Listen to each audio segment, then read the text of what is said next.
우리 같이 말씀 한 장 보면 좋겠는데요. 베드로전서 2장 4절에서 10절입니다. 베드로전서 2장 4절에서 10절 말씀인데요. 찾으셨으면 제가 읽도록 하겠습니다. 사람에게는 버림바 되었으나 하나님께는 택하심을 입은 보배로운 산돌이신 예수께 나아가 너희도 산돌같이 신령한 집으로 세워지고 예수 그리스도로 말미암아 하나님이 기쁘게 받으실 신령한 제사를 드릴 거룩한 제사장이 될지니라. 성경에 기록하였으되 보라 내가 택한 보배로운 모퉁이돌을 시온에 두노니 그를 믿는 자는 부끄러움을 당하지 아니하리라 하였으니 그러므로 믿는 너희에게는 보배이니 믿지 아니하는 자에게는 건축자들이 버린 이 돌이 모퉁이의 머릿돌이 되고 또한 부딪히는 돌과 걸려 넘어지는 바위가 되었다 하느니라. 그들이 말씀을 순종하지 아니하므로 넘어지나니 이는 그들을 이렇게 정하신 것이라. 그러나 너희는 택하신 족속이요 왕 같은 제사장이요 거룩한 나라요 그의 소유된 백성이니 이는 너희를 어두운 데서 불러내어 그의 기이한 빛에 들어가게 하신 이의 아름다운 덕을 선포하게 하려 하심이라. 너희가 전에는 백성이 아니더니 이제는 하나님의 백성이요 전에는 긍휼을 얻지 못하였더니 이제는 긍휼을 얻은 자니라. 아멘. 제가 어렸을 때 아마 모든 어린이들에게 너희의 소원이 뭐야 물어본다면 아마 대부분은 통일이요 그렇게 말했을 것 같아요. 근데 그 친구들이 지금 다 자라나서 동일한 질문을 던진다고 하면 만약에 그 중에서 통일이라고 대답하는 친구들은 아마 간첩 취급 당할 것 같아요. 그런데 정말 너의 소원이 뭐야? 라고 물어본다면 아마 대다수는 나는 건물주가 되는 게 꿈이에요. 아마 그렇게 말할 것 같아요. 왜냐하면 예나 지금이나 건축물은 자기의 힘과 재력과 내가 가치롭게 여기는 것을 추구하는 그것들을 시각적으로 가장 나타내는 것들이기 때문인데요. 그래서 모두가 나는 건물주가 될 거야 그렇게 아마 생각할 것 같아요. 그러나 그런 멋진 화려한 건축물을 그 속에 사는 사람들은 그로 인해서 진정한 기쁨을 찾거나 만족감을 찾지는 못하는 것 같아요. 아마 가장 좋은 예로는 마이클 잭슨을 떠올릴 수 있을 것 같아요. 우리가 아마 연예인 중에 연예인을 뽑으라 하면 시대를 막론하고 마이클 잭슨을 뽑을 것 같은데요. 우리가 알듯이 대단한 업적을 남겼지요.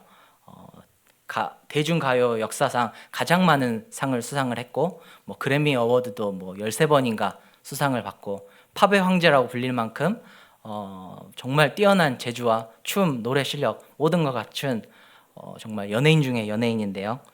우리가 모두가 부러워하는 사람인 것 같으나 사실 굉장히 불쌍한 사람이에요.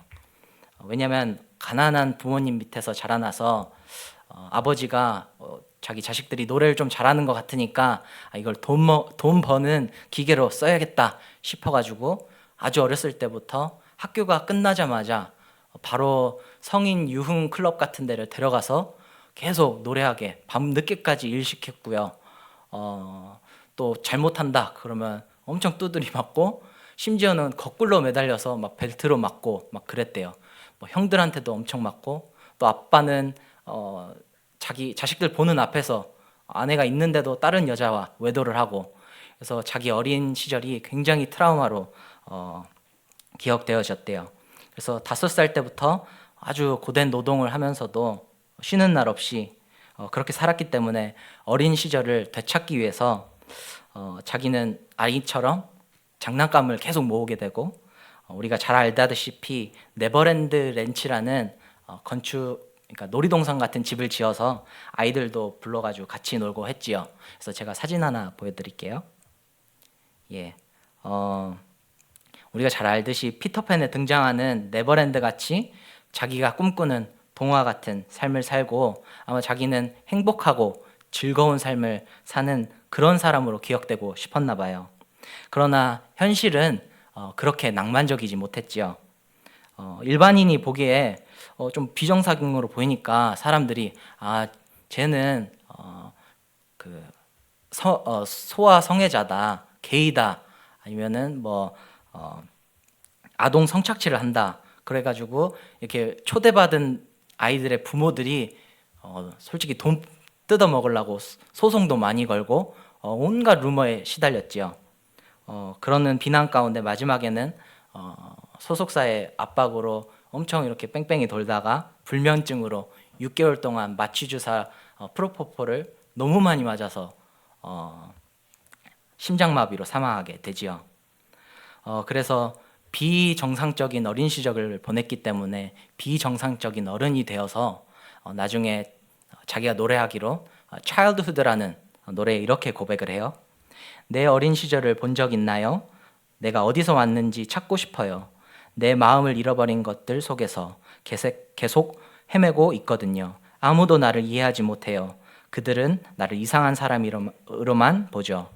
사람들은 내가 괜찮지 않다고 말해요. 내가 너무 단순한 것들을 사랑한다고요. 하지만 그것은 내 운명이었어요. 보상하려는 거죠. 내가 가지지 못했던 어린 시절을.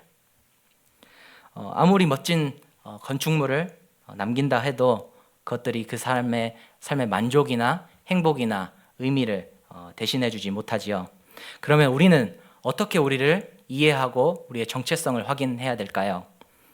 그리고 우리는 또 어떤 모습으로 살아가며 어떻게 기억되길 원하는가요? 이러한 심오한 질문 앞에 오늘 본문이 우리에게 답을 해주는데요. 먼저 베드로 전후서의 배경을 좀 이해하면 좋을 것 같아요. 베드로 사도가 이제 소아시아 지역, 지금으로 하면 터키 지역에 있는 그리스도인들에게, 전에는 유대 교회에 있다가 아니면 이방신을 섬기다가 이제 그리스도를 믿게 된 그리스도인들에게 편지하는 내용인데요. 근데 문제는 자꾸 예전 모습으로 돌아가는 거예요. 아는 맛이 가장 무섭다고 자꾸 옛날의 모습으로 세상 속에 살았던 그 모습대로 계속 돌아가는 것이지요. 그래서 베드로 사도는 우리가 어떠한 신분을 갖고 어떠한 정체성을 갖고 사는지 확실하기 위해서 오늘 본문에 설명하는데요. 4절에 보니까 사람들에게는 버림받았으나 하나님께는 택하심을 입은 보배로운 산돌이신 예수께 나아가.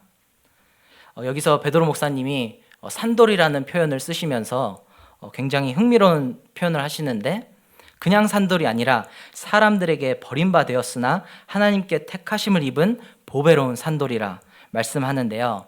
아마 우리가 예수님께서 복음서에 해주신 포도원 농부의 비유를 배경으로 삼고 이해하면 우리가 이해하기 쉬운 것 같아요. 우리가 잘 알듯이 포도원 농부가 주인이 소장인들을 부르고 거기서 일하게 시켰는데 때가 되니까 자기가 열매를 거두려고 종들도 보내고 아들도 보내는데 소작인들이 종들과 아들을 다 죽이는 사건을 우리가 보지요. 또 그 비유 가운데 예수님이 자기 자신이 그 아들이다, 예수님이 말씀하시는 걸 우리가 잘 기억하는데요. 이 비유는, 이 포도원 농부의 비유는 예수님께서 세 복음서에 나오는데, 마태, 마가, 누가의 세 복음서에 나오는데 모두 다 이제 예수님이 이제 십자가상에 돌아가시기 위해서 예루살렘에 입성하시고 가장 처음으로 주신 비유거든요. 그러니까 이 주인 아들이 사람들에게 버림받아지고 죽임 당한 것처럼 예수님 당신도 따르던 사람들에게, 심지어 따르던 제자들에게도 버림당하고 십자가상에서 죽으실 것을 영화의 프리뷰 같이 보여주시면서 설명하시는 장면이지요. 그래서 예수님께서 십자가에서 나의 하나님, 나의 하나님, 어찌 나를 버리셨나이까 외치셨을 때 정말 버려진 것 같고 하나님께서 등 돌리신 것 같았는데, 하나님께서는 자기 아들을 버리지 아니하시고 예수님께서 돌아가신 지 3일 만에 죽음을 이기시고 부활하셨지요. 그래서 오늘 본문에 보니까 그냥 돌이 아니라 산돌이라 설명하는데요. 근데 우리가 질문할 수 있을 것 같아요. 근데 왜 하필 돌인가? 왜 산돌인가? 산 어린 양, 산 선생님, 산 랍비 뭐 이렇게 말씀할 수 있는데 산돌이라고 한 이유가 있는데요. 예수님께서 포도원 비유를 마치시고 이렇게 말씀하세요. 마태복음 21장 41절부터 보니까 그들이 말하되 그 악한 자들을 진멸하고 포도원은 제때에 열매를 바칠 만한 다른 농부들에게 새로 줄지니이다 하고 비유를 마치시고 이렇게 말씀하시는데요. 예수께서 이르시되 너희가 성경의 건축자들이 버린 돌이 모퉁이의 머릿돌이 되었나니 이것은 주로 말미암아 된 것이요 우리 눈에는 기이하도다 함을 읽어본 일이 없느냐. 그러므로 내가 너희에게 이르노니 하나님의 나라를 너희에게 빼앗고 그 나라의 열매 맺는 백성이 받으리라. 그러니까 예수님은 지금 이 땅에 하나님 나라를 세우기는커녕 선지자들과 심지어 예수님을 보내셔서 하나님 말씀을 따라가야 된다고 해야 됐는데 그래도 불순종하고 불신앙했던 이스라엘과 그로 인해서 더럽혀진 성전을 하나님께서 이제는 폐하시고 하나님께서 새 일을 하겠다고 새 판을 짜겠다고 말씀하시는 것인데요. 그래서 이제는 그리스도와 그리스도께서 하신 일로 새 언약 공동체인 교회를 세워 나가시겠다고 새로 하나님께서 하나님의 일을 하시겠다고 말씀하시는 장면인데요. 그래서 오늘 읽은 본문의 6절에도 보니까 성경에 기록하였으되 보라 하시면서 이사야에 있는 말씀을 꺼내어서 덧붙여서 예수님이 베드로 사도가 설명을 하고 계세요.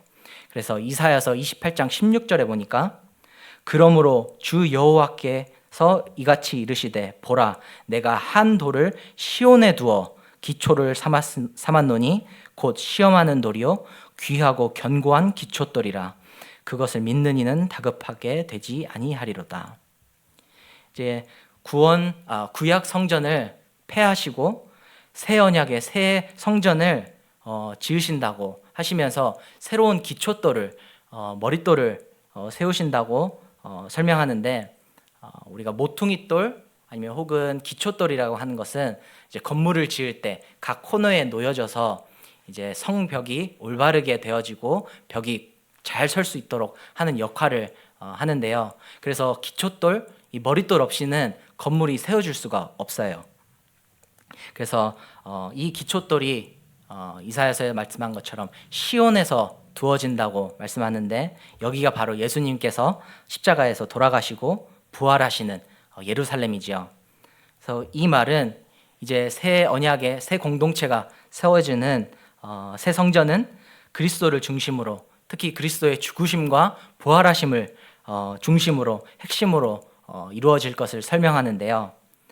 여기서 베드로 사도는 우리의 정체성이 여기서 확인될 수 있다고 설명하는데요. 그래서 5절에 보니까 너희도 산돌같이 신령한 집으로 세워진다 그렇게 말씀하세요.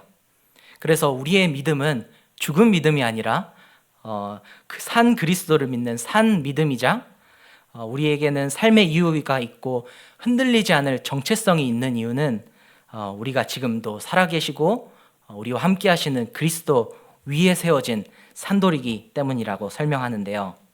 그러면 이 돌이 무엇하는 돌이냐? 우리가 질문한다면 5절에 본 것처럼 우리는 하나의 신령한 집으로 묘사가 되는데요. 단순한 돌로 지어진 건물이 아니라 우리는 하나님께서 거하시고 하나님께서 받으시는 예배가 드려지는 성전으로 표현되는데요. 우리가 한글 성경으로 읽으면 조금 잘 구분이 잘 안 될 수 있는데 원문과 영어 성경을 보면 4절에 예수님을 산돌이라 할 때는 단수로 표현되어 있고요. 5절에 우리들을 산돌이라 표현할 때는 복수로 설명되어 있어요. 그래서 산돌들이라고 읽을 수 있는데요. 그래서 우리는 각자 주어진 위치에서 목적에 맞게 쌓여져 올라가는 성전의 석재들이라 우리를 표현하고 계시지요. 그래서 우리의 개개인의 중요성과 목적이 새 언약 공동체인 교회를 떠나서는 실현될 수 없음을 의미하고요. 그리고 또한 하나님과의 관계뿐만 아니라 우리 다른 지체와 서로 맞물려져 가면서 한 공동체로 그리스도 위에 성벽이 세워지듯이 교회로서 우리는 쌓여져 간다 말씀하고 있지요. 그래서 제 아무리 성자라고 해도 홀로 신앙생활 할 수는 없는 거고요. 또 어떤 사람들은 내가 예수님을 믿는데 교회 사람들은 나랑 좀 잘 안 맞는 것 같아. 아니면 내가 너무 바빠서 내가 교회는 가지 못해 라고 한다는 것은 우리가 지어지고 부름받고 세워진 목적과 존재 자체를 부정하게 되는 것이지요. 그러면서 5절에 덧붙여서 설명하기를 우리에게 아주 중요한 특징들을 설명하는데요. 5절 뒷부분에 보니까 신령한 집으로 세워지고 예수 그리스도로 말미암아 하나님이 기뻐 받으실 신령한 제사를 드릴 거룩한 제사장이 될지니라. 우선 여기서 말씀하는 것은 우리가 하나님의 집을 짓는 것이 아니라 하나님이 우리를 하나님의 영적인 집으로 지어 나가시고 계속해서 만들어 나가신다는 것을 설명하는데요. 그뿐만 아니라 우리가 읽었던 것처럼 예수 그리스도로 말미암아 하나님이 기쁘게 받으실 신령한 제사라고 표현하는데요. 여기서 신령하다는 뜻은 성령께서 함께 하시고 임재하시고 우리와 함께 하시기 때문에 이런 표현들을 쓰는데, 그래서 베드로 사도가 그냥 하나님께서 역사하신다 이렇게 말씀할 수도 있는데 완전하신 삼위일체 되시는 성부와 성자와 성령이 당신의 온전하고 완전한 계획을 우리를 통해서 우리를 교회로 만들어 가시며 우리를 빚어 가신다 설명하고 있지요. 그러면서 우리의 목표는 무엇이냐? 거룩한 제사장 공동체가 되는 것이라 설명하는데요. 우리가 잘 알듯이 성전에서 가장 중요한 특징은 거룩함인데요. 우리가 생각하기로 거룩함이라고 들으면 굉장히 무거워지고 우리에게 짐을 짊어지고 숨통이 막혀오는 것 같은데요. 아니요. 거룩함은 우리를 더욱더 아름답고 빛나게 만들어줘요. 그래서 시편 96편 6절과 9절에 보니까요. 존귀와 위엄이 그의 앞에 있으며 능력과 아름다움이 그의 성소에 있도다.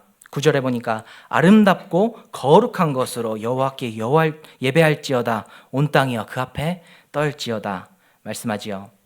그래서 마치 잘 다듬어진 잘 닦인 대리석 바닥이 햇빛에 비추면 반짝반짝 빛나고 아름다워지듯이 우리 또한 거룩한 신령한 집이 될 때 우리는 우리의 삶이 더욱더 빛이 나고 아름답게 변화가 되는 것이지요. 그리고 또한 구약의 제사장들은 물론 따로 구별되어서 성전에서 일하기도 했지만 그들은 삶 전체를 하나님께 드리면서 매일 백성들과 소통하면서 어떻게 하나님 백성으로 살아가야 될지를 알려주고 했는데요. 그렇듯이 우리도 거룩한 영적 제사장이 되어서 우리가 주어진 우리의 가장 중요한 목표는 이렇게 모여서 드리는 공예배도 있지만 두 번째로는 삶에 드려지는 삶 전체가 드려지는 삶의 예배로 살아가지는 것. 그래서 이 두 예배가 함께 병행되어질 때 우리는 예배자로서 거룩한 성전으로서 제사장으로서 우리가 정이 내려질 수 있는 거지요. 또 그뿐만 아니라 우리의 택하심 가운데는 하나님의 인도하심과 보호하심도 있다고 설명하는데요. 6절에 보니까 그를 믿는 자는 부끄러움을 당하지 아니하리라 하였으니, 이 말은 우리가 어려움을 당하지 않는다는 말은 아니지요. 오히려 우리가 예수 그리스도를 택함으로써 고난을 받을 수 있고요. 어려움을 겪을 수 있어요.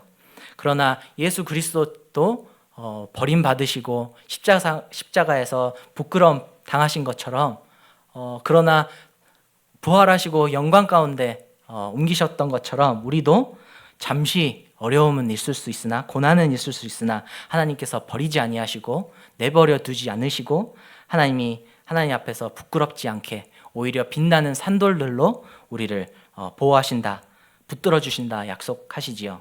그래서 시편 37편 24절에 보니까 그는 넘어지나 아주 엎드려지지 아니함은 여호와께서 그의 손으로 붙드심이로다 말씀하지요. 그래서 이어서 오늘 본문의 6절과 8절에 보니까 그럼 이 돌들을 버린 사람들은 어떻게 되냐 설명하는데요. 우리는 무언가를 항상 지어가면서 살게 되어 있어요. 그런데 어떻게 가장 중요한 모퉁이 돌을 버리고 집을 지어 나갈 수 있겠어요? 그래서 이 모퉁이 돌을 버리고 스스로 건물을 짓기 시작한 사람들을 향해서 베드로는 이렇게 고백하는데요. 8절에 또한 부딪히는 돌과 걸려 넘어지는 바위가 되었다고 설명하는데요. 왜냐하면 베드로 자기도 한때는 걸림돌이 되었기 때문이에요. 왜냐하면 마태복음 16장에 보면 예수님이 고난받고 죽으실 것을 예언하시니까 베드로가 화를 내면서 아니 예수님 그럴 수는 없어요. 그러면 안 돼요. 내가 다 막아설게요. 그러니까 예수님께서 책망하시면서 베드로를 이렇게 말씀하시지요. 베드로에게 이르시되 사탄아 내 뒤로 물러가라. 너는 나를 넘어지게 하는 자도다. 그리스도를 정치적 내 욕망을 채우기 위해서 사용되는 도구로 생각하던 베드로는 오히려 걸림돌이 돼버린 셈이 되었지요. 그래서 모퉁이돌 없이 자기의 집을, 자기의 건물을 세우는 것은 실패를 넘어서 파멸로 가는 가장 빠른 길이 되지요. 그러면서 9절에는 이제 구약의 말씀들을 인용하면서 우리가 그리스도를 통해서 어떠한 사람인지를 요약하면서 이제 4가지 타이틀을 설명해 주는데요. 먼저 우리를 택하신 족속이라고 부르는데 4절과 6절에 보면 예수님도 택하심 받았다 설명하면서 예수님의 택하심과 우리의 택하심을 연결하면서 우리 또한 예수님과 함께 이 새 언약 공동체의 가족 구성원으로서 공동체로서 소속되었음을 설명하고요. 또 왕 같은 제사장이라 설명했는데 아마 왕을 섬기는 그리스도 대신 왕을 섬기는 제사장이라고 표현하면 조금 더 맞을 것 같아요. 그래서 이 땅 가운데 참된 영적 제사를 드리는 참된 예배자로 우리는 부름받았다 설명하고요. 또한 거룩한 나라로서 우리는 세상과 타협하지 않고 구별되어서 세상 속에 살지만 하나님을 높이고 찬양하는 존재라 부름받았다고 설명하고 또 마지막에는 그의 소유된 백성이라고 말씀하는데요. 물론 모든 피조물들이 다 하나님의 소유지요. 그런데 우리는 특별하게 그리스도의 피값 주고 구속해낸 백성으로서 하나님께 온전한 순종으로 화답하는 존재라 말씀을 하지요. 그래서 이렇게 쭉 나열한 우리의 특수한 정체성이 특수한 사명으로 이어지는데요. 9절 후반에 보니까 이렇게 말씀하세요. 너희를 어두운 데서 불러내어 그의 기이한 빛에 들어가게 하신 이의 아름다운 덕을 선포하려 하심이라. 전에는 세상이 말한 대로 내가 열심히 내 삶을 쌓아 올리면 되는 줄 알았는데 어둠 속에서 더 높아지면 높아질수록 내가 무너지고 깨어지는 건 시간 문제지요. 그러나 그 어둠 가운데서 빛으로 불러내어서 하나님께서 행하신 일을 알리는 우리를 사명자로 부르셨는데요. 그래서 10절에 보면 너희는 이제 다시 그 과거의 어둠으로 돌아갈 사람들이 아니야. 그럴 만한 가치 있는 그런 사람들이 아니야. 설명하시면서 이렇게 말씀하세요. 너희는 전에는 백성이 아니었더니 이제는 하나님의 백성이요.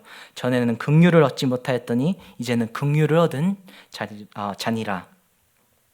과거에는 칠흑 같은 어둠 속에 있었다면 지금은 빛 가운데 존재하고 전에는 홀로 있었다면 이제는 하나님의 가족 안에 서 있는 것이고 전에는 하나님의 진노 아래 있었다면 이제는 긍휼을 맛보는 사람들이라 말씀하지요. 그래서 우리가 세상 속에 살지만 세상과 구별되면서 하나님의 행하신 일을 알리고 나타내는 우리의 정체성과 우리의 사명을 잊어서는 안 되지요. 그리고 마지막으로 베드로 사도가 돌이라는 이미지를 이렇게 계속 강조한 이유가 있어요. 마태복음 16장에 우리 아까 봤던 16장에 보면 베드로가 주는 그리스도시요 살아계신 하나님의 아들이십니다 고백할 때 예수님이 축복하시면서 이름을 원래는 시몬이었지만 베드로로 바꾸는 장면을 우리가 기억하지요. 베드로란 뜻 이름도 반석, 돌, 바위란 뜻인데요. 베드로 자신도 주를 그리스도라 시인하고 고백할 때 단순히 이름만 바뀐 것이 아니라 자기의 정체성도 산돌로 바뀌어지고 전에는 하루 벌어서 하루 먹고 살았던 그냥 갈릴리의 많은 어부들 중 하나였다면 이제는 하나님의 긍휼을 얻은 자로 그리스도의 제자로 소아시아의 교회 앞에 또 우리들 앞에 그리스도의 기이한 덕을 선포하는 증인으로 서고 있지요. 그런 것과 마찬가지로 우리들 또한 동일한 정체성과 사명을 가지고 우리 또한 산돌로 부름받은 걸 우리는 기억해야겠지요. 다시 말해서 교회와 주를 그리스도라 고백하는 우리는 그리스도로 인하여 그리스도를 위하여 그리스도 안에서만 존재하고 그 정체성이 정이 내려질 수 있다고 설명하지요. 그래서 교회와 우리는 지극히 그리스도 중심적이어야 되고요. 강단에 선 사람들이나 본당에 앉아 있는 사람들이나 뭐 조명이나 건물이나 우리 교회는 뭐 액티비티가 너무 뛰어나 우리 점심은 어디 백악관 저리 가라야 뭐 이런 것들이 조명되고 집중되는 것이 아니라 오직 그리스도만이 영광과 존귀받으시며 오직 그리스도와 그의 복음만이 선포돼야 되지요. 그래서 능력주의, 성과주의, 경쟁주의에 살고 있는 우리들은 쉽게 우리의 정체성을 우리의 업적과 우리가 이루어 놓은 것에 동일시하기 쉬운데요. 그래서 우리는 계속 남 앞에 뭔가 보여줘야 되고 뭔가 내가 해낼 수 있는 사람이라고 계속 증명해내야 되는 압박감 가운데 살게 되는데요. 만약 우리의 통장 잔고가, 우리가 가진 기술이, 우리가 가진 학위가, 우리가 가진 직장이 나를 정의한다면 우리의 행복은 굉장히 제한적인 거고요. 또한 이것들이 사라질 때 우리는 무너질 수밖에 없게 되지요. 그래서 내가 세운 업적은 절대로 내가 넘어진 자리에서 일으킬 수 없고 나의 부끄러움을 가려줄 수 없지요. 가보신 분들은 알겠지만 스페인의 바르셀로나라는 지역에 가면 바르셀로나를 가장 대표하는 인물로 미스터 바르셀로나라고 불리우는 천재 조각가인 안토니 가우디라는 사람이 있는데요. 바르셀로나에 가면 그의 작품을 지나칠 수가 없대요. 그래서 그가 만든 건물들을 제가 사진을 좀 몇 개 준비했는데요. 이게 하나 있고요. 그 다음 사진이요. 그 다음 사진.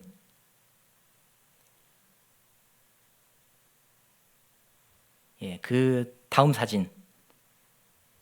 이게 가장 유명한 사그리다 파밀리아라는 대성당인데요. 또 다음 사진 보면 되게 잘 이쁘게 지었죠. 그 다음 사진 보면 이제 기술상으로 올해 완공이 되어서 이제 카톨릭 성당 중에서는 가장 높은 성당이래요. 그래서 그 안에 들어가면 마치 숲속을 걸어가는 느낌이 들고 햇빛에 스테인 글라스가 비치게 되면 형형 색깔, 무지개 색깔을 뽐내면서 아주 아름답다고 소문이 자자한데요. 우리가 본 것처럼 가우디의 건축물이 유명한 이유는 우리가 본 것처럼 딱딱한 직선을 많이 사용한 게 아니라 곡선을 되게 많이 사용했기 때문인데요. 왜냐하면 가우디는 직선은 인간의 선이고 곡선은 신의 선이다라고 했기 때문이에요. 왜냐하면 우리가 자연에 가보면 산이든지 바다 가면 자연은 이렇게 곡선이 많잖아요.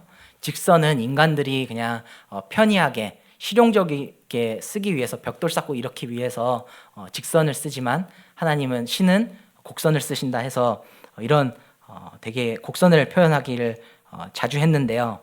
그런데 이런 곡선들을 표현하기 위해서는 돌을 일일이 가져와서 하나씩 깎고 맞춰야 되는 작업들을 거쳐야 하기 때문에 굉장히 시간도 오래 걸리고 돈도 엄청 많이 들었다고 그래요.